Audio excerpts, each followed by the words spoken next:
Hi, greetings, and welcome to another intimate pink session with yours truly.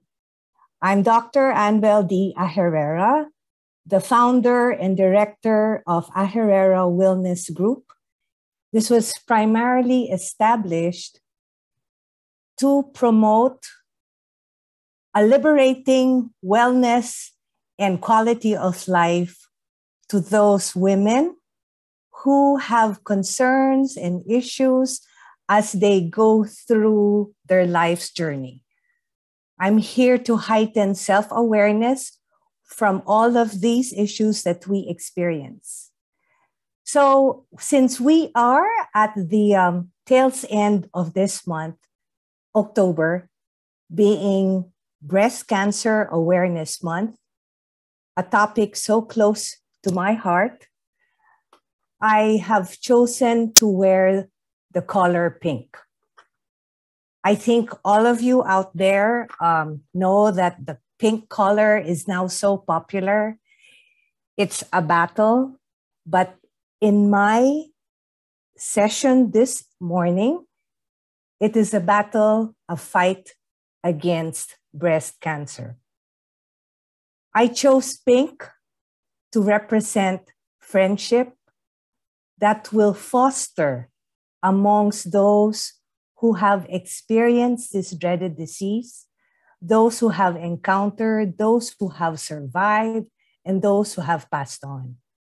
Pink is a color of hope that we hope to achieve peace and harmony in this fight against this dreaded disease. And we all know that breast cancer affects millions of women, not only in our country, but also globally. And the biggest risk factor is that being a woman. And so no one is spared. So this morning, same rules follow. We will mute all the participants. You have the chance to be heard by chatting on our box, any comments or any questions. For this morning, I have invited a very young, promising cancer surgeon. Slide, please.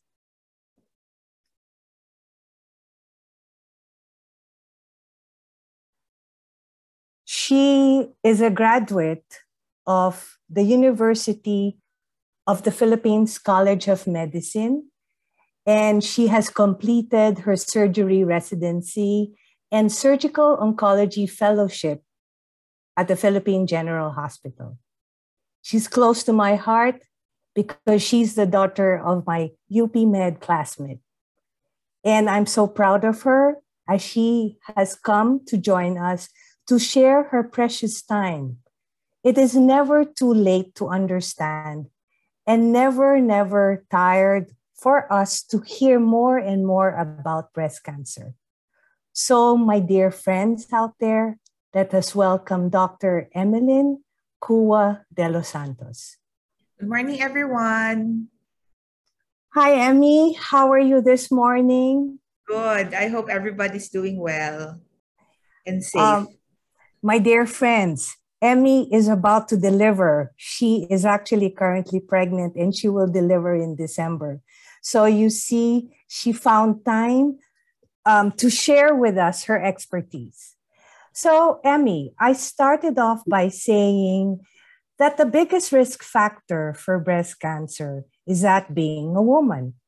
Could you share with us some statistics that you may have amongst the vulnerable? Are the young 20, 30-year-old women or young women at risk? And can you share with us the risk factors, Emmy? Okay. Next slide, please.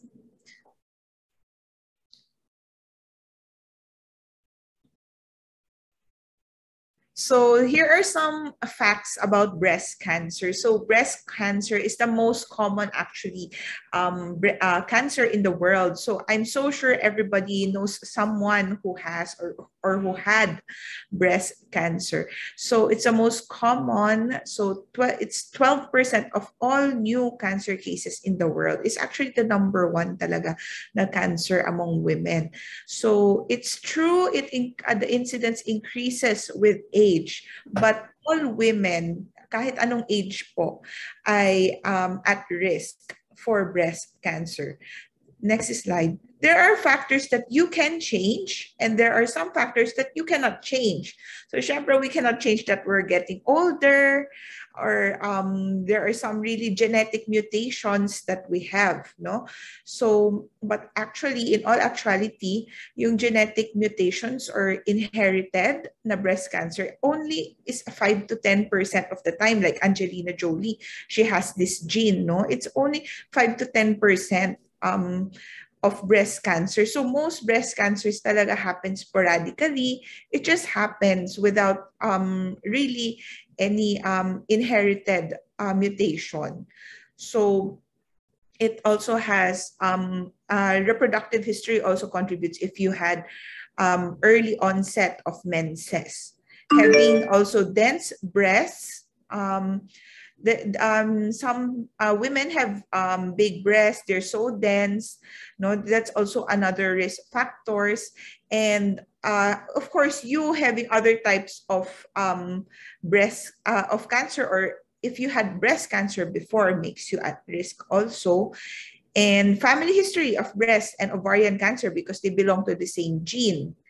And also, if you before you also already had radiation therapy, and if you took the drug diethylstilbestrol before.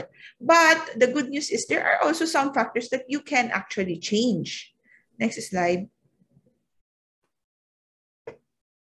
There are some factors that you can change. You have to live healthy, being physically active, have a normal body weight. About taking hormones, you can talk to your OB, and the reproductive history, no?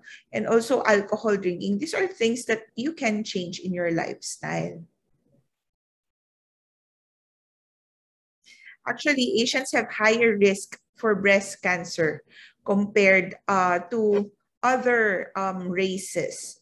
This is from WHO data. Talagang there are a lot of Asians who have breast cancer. Actually, in some studies, Filipino women are actually in higher risk in calculating your risk factor.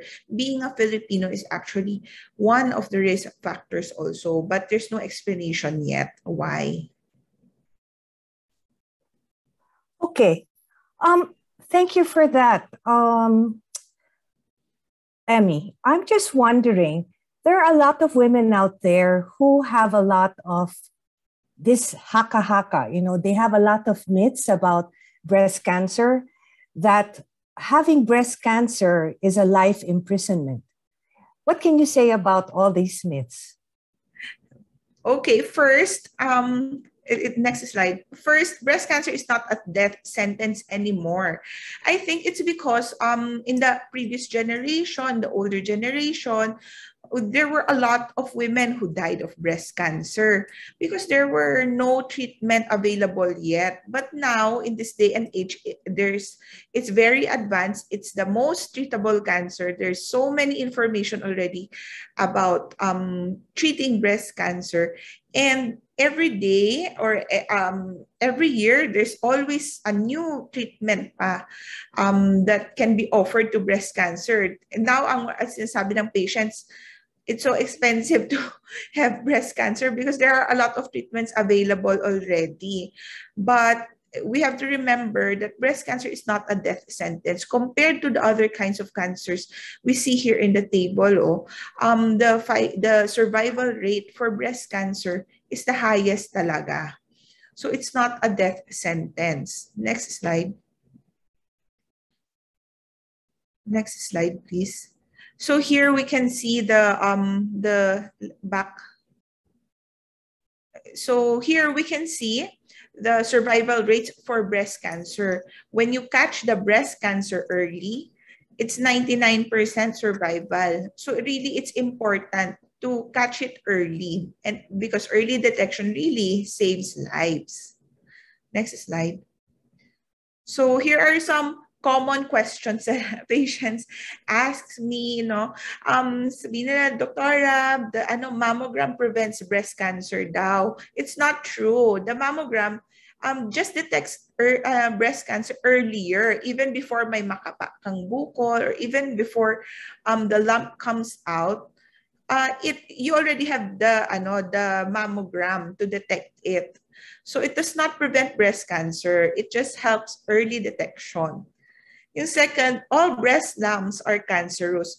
So I see a lot of young women, 20s, 30s, they're so worried because they have breast lumps, so they think it's cancer. Actually, even me, when I was younger, I'm so afraid to have a breast lump because I think I will have cancer, no? But it's not true. Not all breast lumps are cancerous.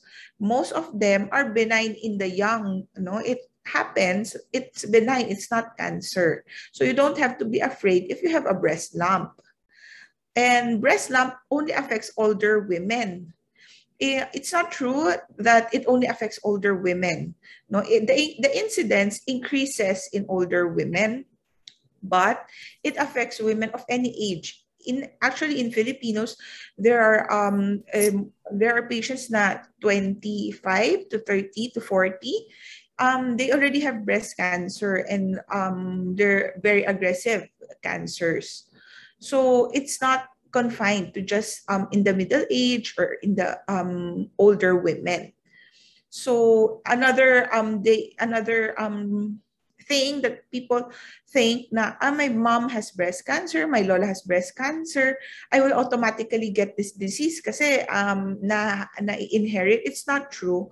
You will not automatically inherit the disease kapag you have relatives with breast cancer. Next slide. So here are more myths that my patients usually ask me, which are not true, no? Touching the breast daw, if always ka daw nag-self breast exam, you always touch it, that you will get breast cancer. It's not true. Sabi nila, pag linalamas, no? It's not true. Then they say, talking about cancer causes cancer. It's also not true. You have to talk about cancer so that you'll be aware, how to catch them early. Using illegal drugs causes cancer. So it's also not true. And herbs, yung mga herbal cure for breast cancer daw, it's not. I see a lot of patients talaga who already have breast cancer taking herbal, they just get worse. And some patients, they say nasisiko sila ng anak nila, they get a bruise on their breast, so they think that it will lead to breast cancer. It's not true. Sometimes you feel a lump because there's pasa that happens kapag natamaan, but it does not cause breast cancer. So they also think that if a patient, kunyari, meron kang benign breast, then an incision is made for the surgery, they think the cancer will spread. It's not true also. And getting too many mammograms, they think getting a mammogram will cause cancer. It's not true because the mammogram also has very low radiation dose. And mammograms are only used kapag may breast lump na. No, it's not true. It's screening. May calcification pa lang. Breast cancer stage 0 pa lang. The mammogram already detects them. So those are the common myths about breast cancer. Okay, before we continue, so let's recap. No, every woman is at risk. No one is spared. And early detection actually saves the breast and save our lives. So all these, we have many myths, and we don't want to confine ourselves with the untrue incidents of breast cancer. So then, thank you for allaying the fears of our women in the audience. knowing the facts that you have actually presented, Emmy, what then? How does one start breast screening? Before you begin, I will have to be the one to share the screen. Okay. Adele, can you sign off? I will share the screen.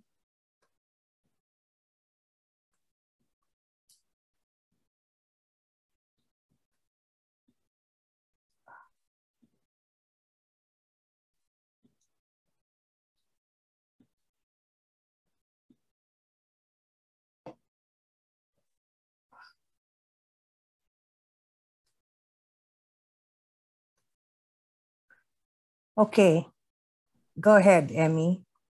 So what's very important in the screening for breast cancer, these are the three things that you can do. First, you have to have self-awareness. You have to be familiar with your own breast. So you check your breast by yourself so that you know if there's something different or you think, oh, there's something growing here that was not here last month. The second is the clinical breast exam where you go see your doctor to have your breast examined. And the third is a mammogram, which is actually an X-ray of the breast. Next slide. So here you can see that there's a difference in the size of the tumors found by mammogram and breast exam. See, the average size where you can find a lump when you do your self-breast exam is about 3.6 cm. So that's already kind of big. Compared to the average size that's detected by mammogram. So 1.1 cm. So small pa lang, nadedetect na ng mammogram. Okay, so ladies, you see how important a breast self-examination in the screening of breast masses. So for those ladies who are still afraid of doing or performing a mammogram, the breast examination, you can make the difference. You can actually determine if you have that risk of having this dreaded disease. So remember, it happens, it begins with you. Go ahead, Emmy. Next slide, please. So here's how you do a self-breast exam. So you begin at the age of 20 and continue it monthly. So if you're still menstruating, you do it 5 to 7 days. Some recommend 7 to 10 days from the first day of the menstrual period. So for women naman who are already menopausal, just do it the same day every month. What's important here is to have your whole breast covered. So you can choose if you want to do it up and down or in a circular motion or from outside to inside. What's important is to examine the whole breast. So you do it in a lying down position and also in a standing up position in front of a mirror. Next slide. Okay, so ladies, just to emphasize, breast self-examination is 2 steps. Number 1, it's a visual inspection. Look in the mirror and see for any lumps or any changes in the breasts by folding your arms and your hips and then doing a motion where you can actually clip your shoulders and watch out for any masses. And the second would be the manual inspection that Emmy has described. Okay, go ahead, Emmy. Next slide, please. So the clinical breast exam, the difference is it is performed by a doctor annually for women more than 40 years old. For younger women, 20 to 40, you can do it every 3 years. But for women 40 years old above, you have to do it annually. So, and there's a computation for the risk for patients. And if we computed, it's tailored to every patient. No? So if you're a high-risk patient, you have to do it more often. Next slide. And of course, the mammogram, as I've described earlier, this is the X-ray of the breast. So it's recommended for women that's asymptomatic. You don't feel anything, age 40 and above. So you have to do an annual mammogram. And this is actually what happens in the mammogram. They compress your breast so that they will see the whole breast in the X-ray. Okay, I was actually talking to Emmy about this. There are a lot of women who fear the mammogram because of the pain that they will actually experience. As Emmy said, there are newer digital mammograms that are available. And I always tell my patients that it only takes 6 seconds from the time that the technician presses on the breast and then contours it within the limits, and then just count 6 seconds, and that's it.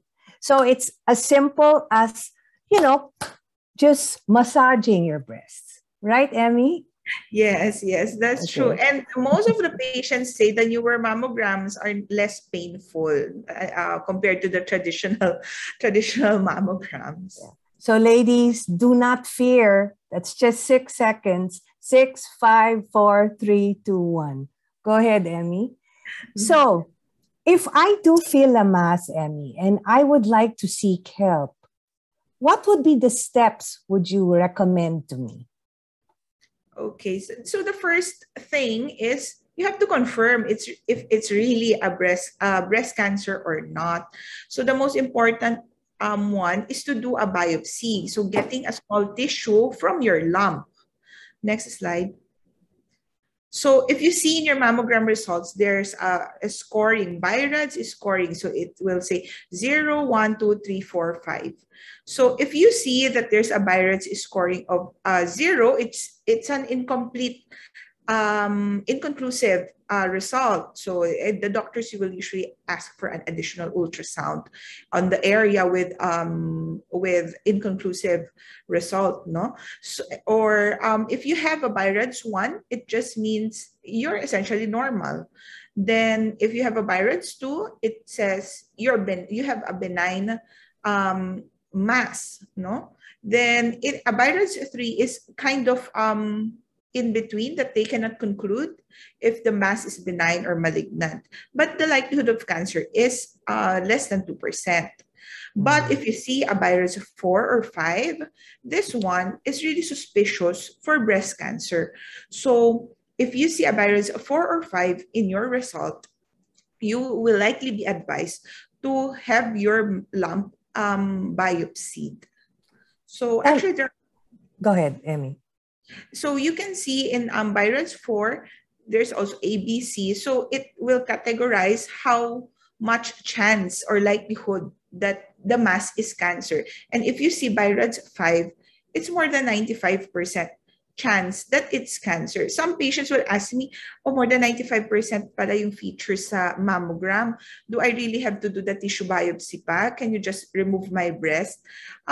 It will impact later on when I explain the treatment options kasi you have if you do a biopsy first before doing a definitive na. Most of our patients kasi very traditional thinking that they just want to have their breast removed. Exactly. That's right. Emmy, I have a question. How come there are some doctors who require both a mammogram and a sonogram together? What would be your recommendation? Actually, in my personal practice, I actually do both mammogram and ultrasound because it depends on where the patient does their mammogram. Sometimes if you just do the traditional mammogram, it's not as clear or as accurate as the newer machines. So to get a higher accuracy, you do both mammogram and ultrasound, because the mammogram actually looks at the calcifications which will not be detected by the ultrasound. The ultrasound mostly looks at the mass or cysts that sometimes cannot be detected by the mammogram naman. But the newer machines, yung mga 2D to 3D tomosynthesis, all those newer machines, they already have higher accuracy. So you don't have to do both the ultrasound mammogram. So it Oh, really depends where you have your mammogram done. okay. Would you then say, because there are a lot of young women below 35, okay, I would say young, they're still considered young. They actually do not fit in that category where mammography is actually a requirement. So they opt to have a sonogram. So would you still think that that is still advisable? Because what is the pickup rate for a potential malignant mass in a sonogram? In an ultrasound, the Yes, accuracy yes. rate is about 88 to 92%. And that is recommended in younger women. The reason why we don't recommend mammogram in younger women, because the breasts of younger women are more dense. Meaning, di ba, if you hold your breast when you're younger, it's firm. When you're older, it's a bit more saggy. No? So Oh, the mammograms, when you do mammogram on dense breasts in the younger women, you honestly won't see anything. It's just all white because all the ligaments are still very collagenous there. But oh, that's why it's recommended for older, because there's not much na those ligaments. So you will see more on the mammogram. You will see the calcifications. But if you do it on younger women, you'll just see all the ligaments and you'll think it's calcification. So it's really not accurate. oh, okay. Thank you for that. Okay, shall we proceed? Okay. All right. What happens if from the biopsy it turns out to be breast cancer? What should we do next?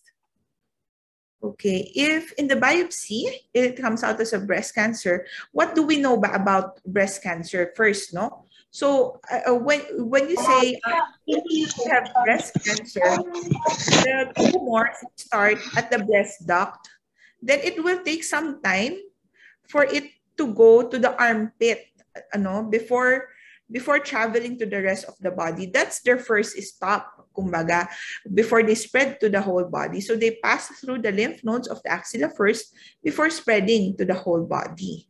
Next slide. So there are actually many types of breast cancer, but the most common one is the invasive ductal carcinoma that you will see. It's about 70% to 80% of the patients. Okay, there are some histologies, although they occur less common. There are some that have more favorable histologies, meaning there's less chance for them to spread to the body. But the invasive ductal one, it's the most common and it really spreads to the body, but it's very well studied. There are a lot of treatment for it. Next slide. Can we go? Let's not pass this slide first, Emmy. Maybe for the benefit of our audience, maybe we can explain to them the difference between the ductal breast carcinoma and the lobular breast cancer.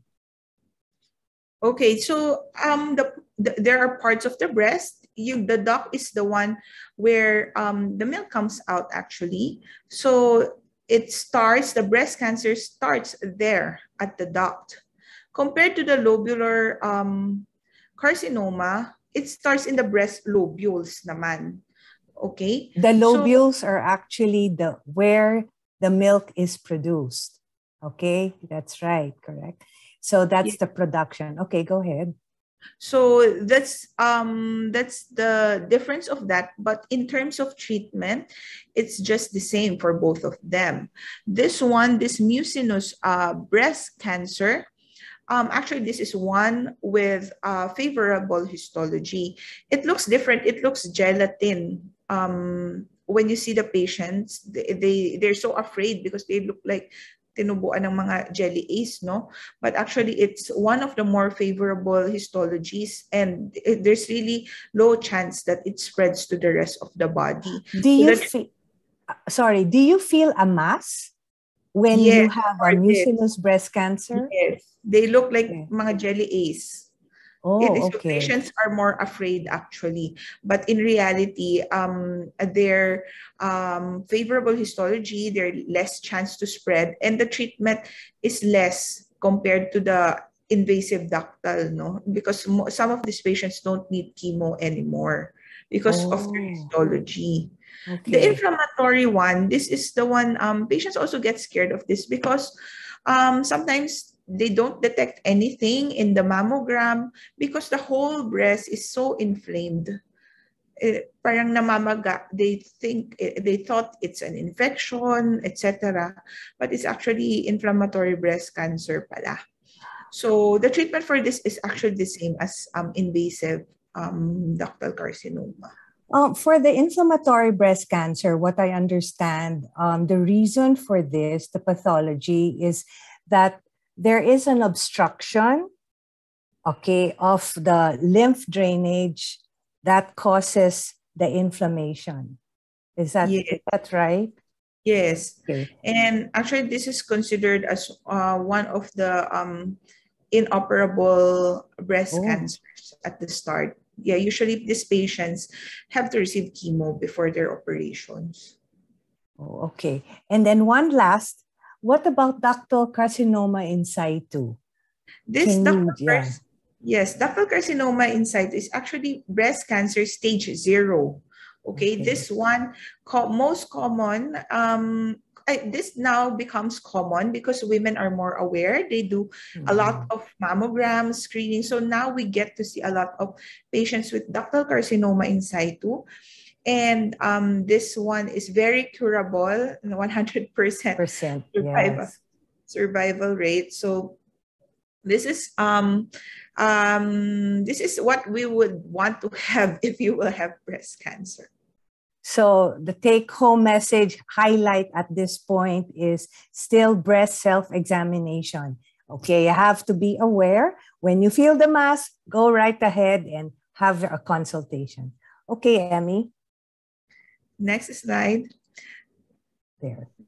Okay, so you see here, I just want to emphasize that when you get breast cancer early on, the Yeah. survival rate is so high compared when you consult a bit later and when the stage is going higher, your survival is less. And also when the stage gets higher, the treatment gets complicated. You will need a lot more treatment. So this is what I want to emphasize in this slide. Next So there slide. is an inverse relationship. The Yes. higher your stage, the lower is your survival rate. Okay. And maybe we should emphasize, just looking at this slide, look at all the tissues where actually the breast cancer cells can emanate. It can emanate from your lobules, from the duct, and you see this green stuff, that is actually your lymph drainage. That is where Emmy was saying about the lymph nodes. So that is a reason why we always encounter sometimes in cases where we have advanced stages of breast cancer, there is already a bilaterality of, correct me if I'm wrong, Emmy. It is also because of this lymph drainage that's really causing all the metastasis and the prevention from a better prognosis if we are in the later stage of breast cancer. Okay. All right, Emmy. So it's important to see a surgeon, breast surgeon, to know, of course, confirm your diagnosis, to remove the malignancy, and later on, if you have advanced stage of breast cancer, to improve your quality of life. Next slide. So can we actually avoid surgery in the treatment of breast cancer? It's actually debatable now, but the gold standard for now, with all the information we know, is you have to have surgery. There's no option yet to not have surgery at this point. So in terms of diagnosis, it's important to start, it's an important starting point in your journey towards healing. So it's not true that biopsy will agitate and cause the tumor to spread. It's not true, no? And there are many types of biopsy actually, depending on the circumstances, the capabilities of the surgeon, and also the hospital where you will have it done. So it can be done under local anesthesia only, or if you want to have yourself sedated and go to sleep, because some of the patients are so nervous about it, they want to be sedated. And generally, it's better to do a core needle biopsy compared to other types of biopsy for smaller tumors. I'll explain it later. Next slide, please. So the traditional way of doing the biopsy is open biopsy, no? They do an incision on your skin, get a bit of the tumor, or they remove the whole tumor. And then just send it to the laboratory. This is the traditional way of doing it. If you meet the younger surgeons right now, this is not anymore the gold standard because it will give you lesser options later on surgically. I'll explain it later on, no? Kasi once you remove it or you already incised it, there are less options for the surgery. Yeah. So the other option is to do a needle biopsy. There are two types, the fine needle and the core needle. So the fine needle, they just use a syringe, the normal syringe we use, no? And then they just get a bit of tissue, so it's so little, the tissue they get, and then send it to the laboratory. The information that this will be able to produce only is, it will tell you if you have cancer or not, but it will not tell you what type of breast cancer you have. It will not give you enough tissue to know your tumor panel for your breast cancer. So that's a disadvantage. So the gold standard now of doing a biopsy is using the core needle biopsy. So here you can see this two pictures, no? These are ways of doing the core needle biopsy. It actually gets 14 millimeter of the tissue. So that will be enough to send to the laboratory to know what type of cancer you have. And that will also give you enough specimen to do the tumor panel for the breast. Then, of course, it's important, preferably, it should be done under ultrasound guidance. So there's an image and you're sure that they're getting the breast tumor talaga. It's directed towards the breast tumor. So you can see here the photo of how we do it. So this is actually the way I do it also. There's a breast ultrasound. Here in the photo on the right, there's a ultrasound machine. And that's how I do my ultrasound guided core needle biopsies. I have a question, Emmy. If by mammogram, the mass that I actually consulted with you appears to be a benign lesion, but about 2.5 centimeters, would you still recommend a core needle biopsy instead of an excision of the mass, knowing that by mammogram, it appears benign? If it appears benign on the mammogram, and if you're more than 40 years old already, I would still do a core needle biopsy to make sure it's really benign before doing the excision. If, for example, you have BI-RADS 3, BI-RADS 3, I would do still a core needle biopsy before doing the excision. Maybe if you're BI-RADS 2, I would do an outright excision on you. But if it's a BI-RADS 3 or more, it's safer to do the core needle first, because later on, if it comes out to be cancer, you will have more surgical options to choose from if you do a core needle biopsy first. Would age matter if it were a younger person, a younger woman? Would you still do an outright excision, or would you still do a core needle biopsy? For women less than 30 years old, I will not Yes. do core needle biopsy anymore. I will do an outright excision if the mass appears to be benign. But among Filipino, 30 kasi yung ano natin 30 years old is what we saw in our statistics, that there are more Filipino women 30 years old that have benign looking mammograms, and then it comes out cancer. So for 30 years old above, I'll do core needle already. Okay, thank you. All right. So what are the things bad that you need to know before planning your treatment for breast cancer? So some patients get so confused because there's so many things to be done, so many specialists that they need to see. No? So because there's so many specialists, actually, you can request for a multidisciplinary meeting with all the specialists so that you have a clear picture of like your itinerary for your breast cancer treatment. Okay, so what are the things that you need to know before you plan your treatment? So first, you have to have your biopsy result to confirm that it's really breast cancer. Then a tumor panel will be done. This will let you know what type of breast cancer you have, what treatment options you have. This is tailored for every patient because it's different.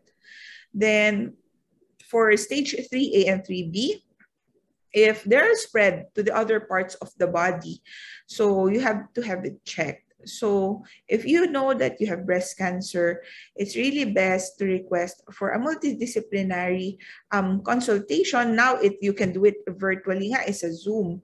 So it's really important to have that so that you really understand the treatment options. Okay. So because you have emphasized that surgery would still be the key for the start of the woman's journey to healing, what are the other treatment options that you have that you would like to share with us so that we have a better view of how this breast cancer actually affects women? Okay, so as I've said before, that there are a lot of doctors that you have to consult in your treatment journey for breast cancer. So these are the 5 integral parts of your treatment for breast cancer. So there's surgery, there's radiation therapy, there's hormonal therapy, there's chemotherapy, and there's targeted therapy. Next slide. So for the surgical part, so the goals of the surgical treatment is a complete removal of the tumor with the margins, complete assessment of the tumor and also the lymph nodes in your axilla or in your armpit, and then offer the best benefit for survival while minimizing the complications. Next. So these are the 2 parts that's important for you to understand before you're choosing what type of surgery you want. So the 2 areas of interest will be the surgery of the breast and the surgery of the armpit. Okay, next slide. So a quick anatomy, the lymph nodes in the armpit and some nerves are here. Now that's where the breast cancer spreads. That's the first place they spread to. Okay. So we have the ducts, we have the lobules, then the fatty tissue, and then we have all the other lymph nodes, the lymphatic drainage that actually move into in between the muscles and all these lymph node drainage, correct? Yes. Okay. All right. So there are a lot of permutations, as I've mentioned a while ago, there are now a lot of surgical options for early stage breast cancer. It's not just removing your whole breast, no, not like before. So there are three things that you have to consider in choosing your surgical options. First is the surgery for the breast itself. Do you want to have your whole breast removed, like in mastectomy, or just the part with the tumor? No, it's partial mastectomy. The second component is the surgery for the armpit, because that's the first place they spread to. Do you want to have 3 or of the lymph nodes sampled only, or you want to have the whole axillary lymph node removed? No, the advantage of this sentinel lymph node biopsy, this is a new, no, this is new. I think it started over a decade ago in the States, and it has been done already here, about 5 years already here in the Philippines. So sentinel lymph node biopsy, it just takes 3 lymph nodes from your armpit to check if there's a spread or not.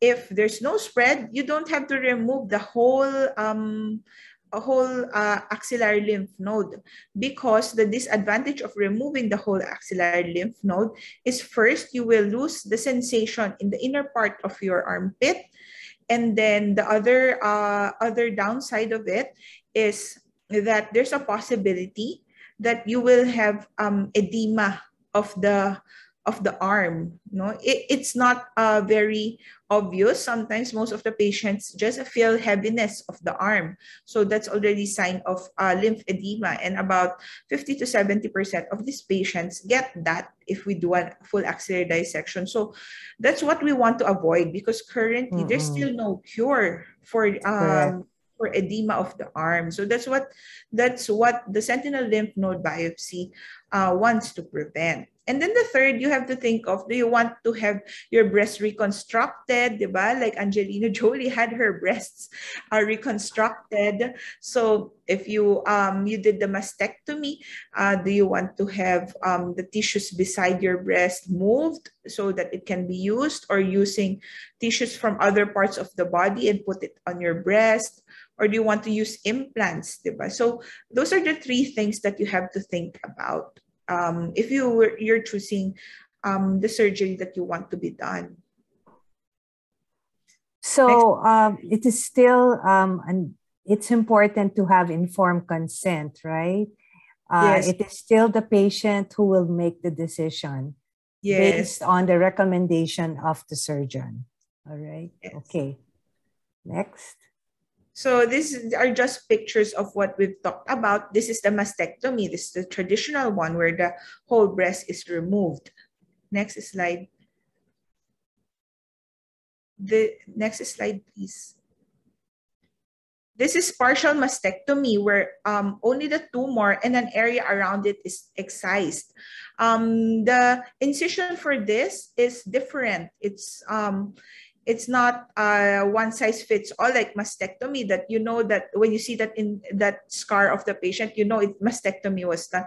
Here in partial mastectomy, there are a lot of incisions depending on the location of your tumor, because there's a way that we want your breast to still look aesthetically pleasing. But we have to remember, here in partial mastectomy, the drawback of this is this will automatically require you to have radiation therapy. If you choose mastectomy, the only way that the chance of recurrence of the breast cancer is the same as having your breast removed is you have to undergo radiation therapy automatically po. Okay. Next slide. Okay. So here's what I was talking about, the sentinel lymph node biopsy, where only 3 of your lymph nodes will be sampled to check if there's a spread to those lymph nodes. Because if not, we don't need to remove all the lymph nodes. So there are 3 types of medical grade dyes that are used for this, it depends on the hospital facility that you're going to have it done, because they have machines that are required, and only not all hospitals have them. So the first dye is the blue dye, the second dye is the radioactive dye, and the third dye is the indocyanine green dye. So depending on your hospital capabilities, the institution where you will have it done, if it's available or not, the combinations, your doctor will explain to you the combinations and the accuracy of each combination or each dye if you choose this. I have a question. Is the sentinel lymph node biopsy only done for conservative surgery, like just a lumpectomy? A sentinel lymph node biopsy can also be done even if you choose mastectomy. Okay, I just want to emphasize that to the audience. Okay. Yes. Sentinel lymph node biopsy can be done if you have mastectomy or breast conserving surgery. So this sentinel lymph node biopsy can actually only be done for early stage breast cancer. So the size has to be less than 5 centimeters. Okay. Yeah, and I think we should emphasize that the sentinel lymph node is where the first area of metastasis is, if ever. So it is crucial that the sentinel lymph node biopsy should be done together with the contemplated surgery. Okay, thank you. So the axillary lymph node dissection, as I mentioned a while ago, it removes all the lymph nodes. It removes some of the sensation I was telling you about sa armpit, but technically it doesn't affect the capabilities of the movement of the arm. It's just that you'll feel a bit heaviness if you get lymphedema. Thank you. So here, you can see if you have early stage breast cancer, you can really preserve your breast. But if you have more advanced stage, the breast has to go, and you will have more complicated treatment, including the chemo, etc. Okay. So here, the permutations that we talked about. So the traditional one that people had been doing for so many decades is the modified radical mastectomy. So the permutation of a modified radical mastectomy is removing the whole breast and removing all the axillary lymph nodes, and there's no reconstruction. So that's the permutation for that. So it's mastectomy, full axillary lymph node dissection, and then no breast reconstruction. That was previously what was being done. But because of new techniques, Emmy has already given you those possible permutations. Okay. And here? And here in the breast conservation surgery, if you have early stage breast cancer, you can just do partial mastectomy. And then you can choose from sentinel lymph node biopsy or full axillary dissection. They're both considered breast conserving surgery. And then if it's just very small, you will not need breast reconstruction. Yes. So, and then you can choose, of course, to have implants also. Like actually, all the breast surgeries can be done on outpatient basis. No, you go in on the day of your surgery, then go home. However, I think it's more of our financial HMOs, etc. So some patients would like to stay overnight or 2 to 3 days and then go home. But technically, it can be done on an outpatient basis. So if we do a full axillary dissection, a JP drain will be placed to prevent excess blood from being trapped underneath the skin. Then this will be removed after 1 week to 3 weeks, depending on how much it's still draining. I have a question, Emmy. Do you perform breast reconstruction immediately after mastectomy? Actually, breast reconstruction is also a nice topic because there are also a lot of permutations for the breast Also, reconstruction.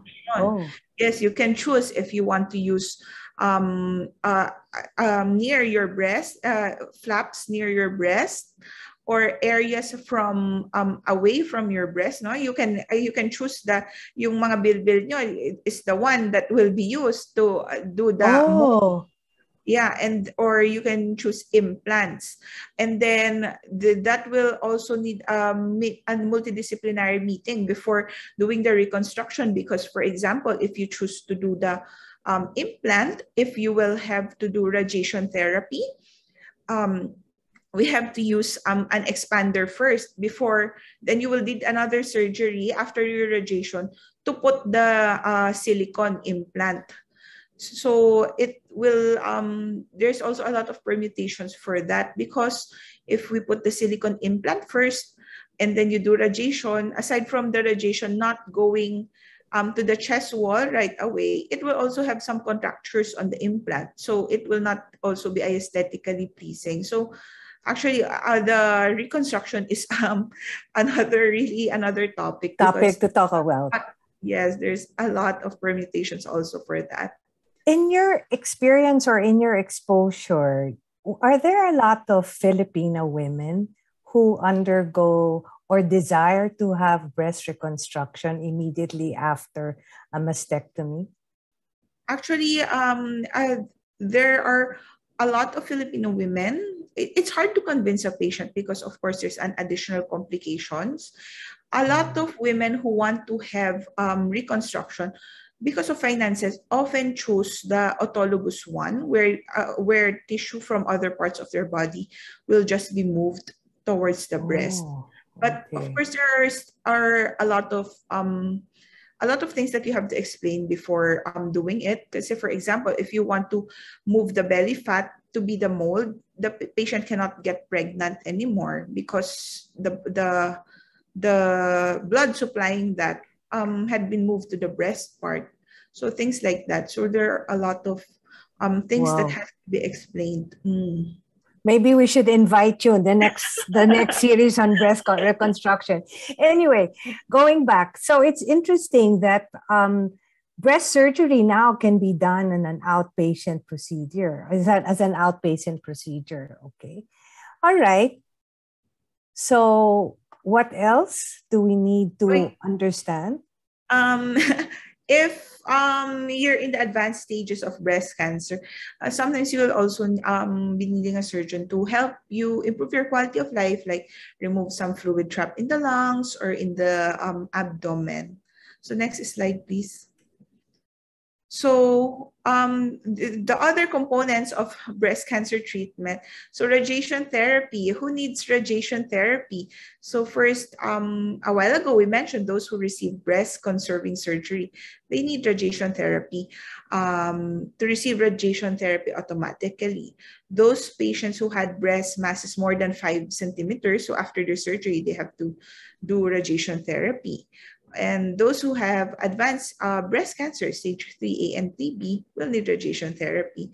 And those who have spread to their lymph nodes, for 4 lymph nodes positive for cancer, or those who have positive margins in their surgeries, they need to do radiation therapy for local control. Next slide. So radiation therapy is actually done as an outpatient procedure. No, you just go to the hospital 20 to 30 minutes a day for 15 to 30 days. Okay, so some of my patients, they go in the morning, then they after their radiation they go to work. So there's it's very convenient. So the steps in doing the radiation therapy, you have to do a CT simulation first. You go inside the CT scan machine, and they will draw where the radiation will be directed, the radiation therapy. That's called the treatment planning. And then after that, you receive your daily treatment. Next slide. Sorry. Okay. So, who naman needs chemotherapy? So, technically, chemotherapy is controlling the cancer cells. You want to kill the cancer cells so that only the healthy cells remains. So there are actually a lot of permutations also to chemotherapy. If you want to do your chemotherapy before the surgery, or you need to do chemotherapy after the surgery. So there's also a lot of permutations here. But basically, who needs a chemotherapy are those with inoperable disease, tumors more than 0.5 cm, node, if there's a spread to even one lymph node in your axilla, triple negative breast cancer, HER2 positive breast cancer, inflammatory breast cancer, or for example, if you want to have breast conserving surgery, but you're not a good candidate, for example, if you have cup size, bra cup size A, and then you have a 3 centimeter mass, then you would want to preserve your breast, no? Kasi if you remove the 3 centimeter mass, it will almost be flat, diba? So if you want to have breast conserving surgery, you can do chemo first to shrink the tumor so that it's so little of the breast tissues will be removed, then you can preserve your breast. And next is if the patient is actually not fit for surgery, so chemotherapy will be the option. Okay. Next slide.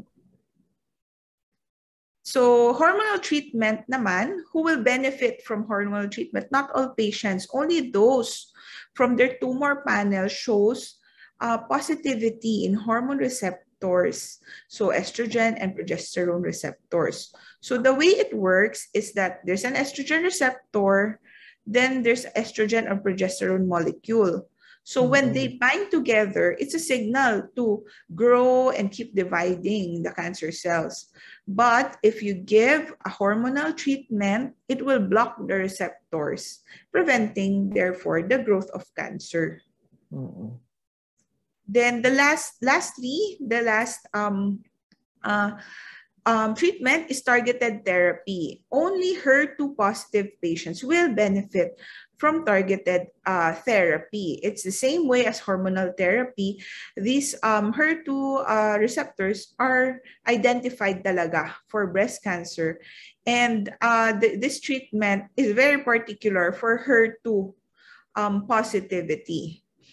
So if you have this HER2 receptors, it's the same way as the hormonal treatment. They block that receptors and stop the growth. Next slide. Okay, so what about the young, those who have not started their family life and were diagnosed with breast cancer? Is there an option to preserve their fertility? Yes. Actually, the reason I really advise to do a multidisciplinary meeting or consultation before starting your breast cancer treatment journey is one of the reasons why is this. Next slide, please. It's because sometimes this is not explained to the patients because like the oncologist is so focused on the chemotherapy, the surgeon is so focused on the surgery, and then the radiation oncologist is so focused on the radiation therapy. So they sometimes forget about these little things that later on when they're cured already, then they will realize. Yeah, they realize that can I get pregnant pa kaya? Ganyan. So it's really important to have a multidisciplinary consultation before deciding your treatment, because if you're young and you still have plans to have kids, there are really a lot of options. You see your obstetrician, you have your eggs preserved, embryo preserved, ovarian tissue preservation, or medical preservation, ovarian suppression. So there are a lot of options to really preserve your fertility before starting any of the treatment. Wow. Well, I think you've exhausted every corner of this disease, Emmy. Thank you very much. Is there anything you'd like to give as an advice to our audience? I would like to reassure you that breast cancer in this day and age is very treatable. So you don't have to be scared. You don't have to be shy about it. So surgery is really an essential part of this treatment. It's unavoidable. The treatment is tailored to each patient. As I explained a while ago, there's so many permutations about the treatment, and it also depends on your tumor panel, no? So don't be shy to your doctors if you have breast cancer. It's important to ask all the questions that you have to fully understand all the options you have in your treatment. Well, thank you very much, Emmy, for spending time with us. I would like to open the floor before we let go of you. I think there are two questions. Okay, the first question.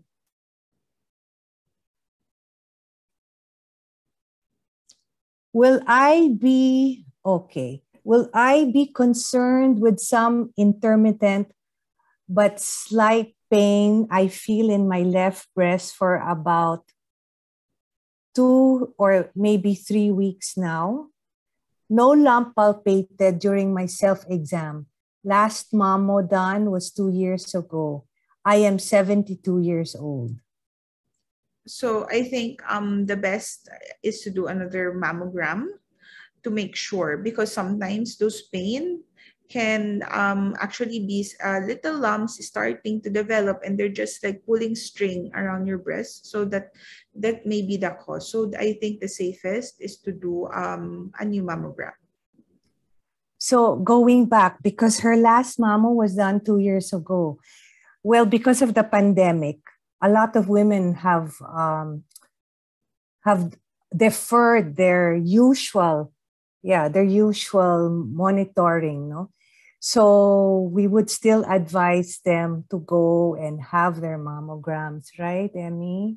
Yes, actually, lately I think the patients are getting back to their normal selves. So a lot of patients are now coming in again for their annual mammograms. Okay, is there another? Okay. Okay. Are there any other questions? Okay, ito, hold on. I cannot seem to. Okay, I think it's similar. Could you listen if my slight pain in the breast, what's the significance? I have no lump when I palpate. Di naman ako makavisit sa hospital. So basically, that's the problem, right? A lot of women are concerned with slight pain. Okay. This is a question to you. Not sure if this was discussed. How true is this, or is this a fact? Studies say that breastfeeding decreases the risk of getting breast cancer. Actually, there's no correlation about breastfeeding and breast cancer, but there's people say that older women who are single or who had never given birth are more at risk for breast cancer. The explanation for that is because there's no stop in their estrogen, progesterone production throughout their life. That's why they have breast cancer. They're more at risk compared to those who had kids, because they say the pregnancy and the breastfeeding was like a pause that you had from those estrogen, progesterone supply. So maybe there's some truth to that, although there's no concrete evidence yet. Okay, how true is it that, well, I know you did mention about this though, but it's really ringing in the minds of a lot of women that if there's a family history of breast cancer, you will get breast cancer. How true is that? Actually, it's actually not true. No, only 5 to 10% of patients have inherited breast cancer. This inherited gene, BRCA1 and BRCA2. Okay, so actually there's a test for that, and it's actually available here in the Philippines. No, I think it costs around 35,000. In the laboratory, they just swab your saliva and check if you have the gene or not. That's what actually Angelina Jolie did. So she has the BRCA gene, so that's why she had her breasts removed, because if you don't have your breasts anymore, there's no way that you will get breast cancer. So it's not true. Breast cancer is majority of breast cancers are sporadic, but then only 5 to 10% is inherited. Actually, we did a study in PGH 2 years ago about this, and among 120 high risk women with breast cancer, there was only one who had the gene. Emmy, what about those with BRCA gene? Okay, already confirmed. Would it be best for the sibling or the relative to also have the BRCA test, even if you say it's only sporadic? Yes, if you have the BRCA gene, it's best to have all your siblings tested also. Okay, all right. Our sender said thank you for the answer. Okay, there's another question here. Hold on.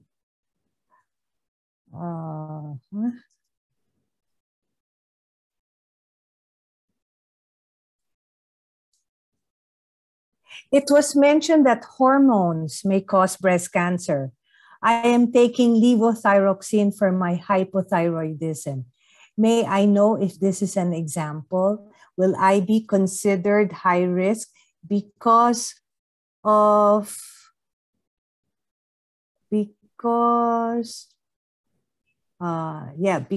I am taking this. Oh, because my father has cancer of the blood, JAK2. No. The hormones that we're talking about is estrogen and progesterone. The pills, mostly from birth control, actually, birth control pills. So going back to that, is it true that taking birth control will actually increase your risk? Will increase your risk in developing breast cancer? Actually, many studies had already proven that patients with history of taking birth control pills actually have correlation to breast cancer. Would it be an increased risk if you have a family history also? Yes. So just to clarify, there are studies now that show that women who are taking oral contraceptive pills may be at risk in developing breast cancer. Yes. And will even be at higher risk if there is a family history of breast cancer. Yes. Okay. Even if the pills that they're taking contain low dose estrogen. Yeah. Yes. Even if the pills they're taking just contains low estrogen. Okay. All right. Of course, from our participants, thank you again for the clarification, Emmy. Are there any more questions? I'm sure please don't be shy. We are here to erase all those cobwebs and to clear your mind and clarify anything that seems to be bothering you. I think I did share this, and also to the audience, that my youngest daughter was diagnosed with breast carcinoma last year. That's why this thing is very close to my heart. And that's the reason why I really want to emphasize that no one is spared. No, there's no age limit. As Emmy said, it can happen to the young, to the old. My daughter was only 28 years old. And the reason she was able to feel it is because of a breast examination. So I want to emphasize that early detection will really come from you, and you really have to make an active effort to do your breast exam. Okay, don't be lazy, because when you are diagnosed with breast cancer, it's not only the patient, but also the family and the mother especially. I want to spare you from all the pain, the anguish that you have to go through just to understand the disease, that it is not a lifetime imprisonment, but it is really a challenge to go through this. Okay. So just to share with you, maybe next time, Emmy, I will invite you, and I will invite my daughter and the other breast cancer survivors to share how they have gone through their journey. Okay, I have a question on the floor. Will you recommend hormone replacement therapy for menopausal women with or without a family history of cancer for bone and cardio protection? I think the benefit still outweighs the risk. So I will still recommend. Hormonal replacement therapy? Yes. I think I would agree with that, being an obstetrician gynecologist. I do give a lot of hormonal replacement therapy to my patients. I am a living testimony of it. And the studies really show that there is really no correlation, I think, from the latest study from the WHCC. Thank you, Madam Kit Vasquez, for that question. Very enlightening question. Thank you. Any other questions or any sharing from any of our participants? Well, if there are none, I would like to show a slide of Emmy's contact details for those who would love to hear from her, to seek her help, seek consult. Where is her slide? Adele, can you help me? Doc, you have to stop sharing your slide. Okay, there. Okay, I stopped sharing my slide. There. All right. So Emmy conducts her online clinic. Okay. And she has an Asian Hospital Breast Clinic Tuesday and Friday.